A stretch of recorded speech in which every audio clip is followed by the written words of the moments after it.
What's up nga pala sa inyo mga gal? Ngayong araw nga pala ay yung part 2 ng ating outdoor setup para sa ating mga gamit. Kinabukasan nga pala ay sinamahan ako ni Boy Pagod na bumili ng ating styro tub na gagamitin. Bumili nga pala tayo ng 18 pieces. Salamat nga din pala kay Gar na madaling kausap. Nagpatulong nga din pala ako kay Boy Pagod na ibaba kaya lang mukhang napagod agad kaya sabi ko ako nang bahala.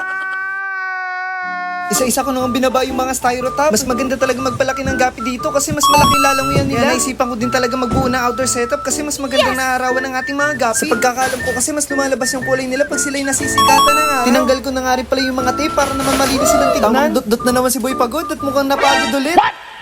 Natanggal na rin natin lahat mga gal, kaya tara, punta na tayo sa likod. Grabe, sobrang init talaga ng panahon. Sabi ko nga kay Boy Pagod ay magbabad muna kami gamit ang style. Kaya alam mukhang hindi daw siya kakasya. Sa susunod, bibili tayo ng mas malaki para magamit niya muna. At nilagay na nga natin mga gar ang mga styro sa ginawang stand ni Boy Negro.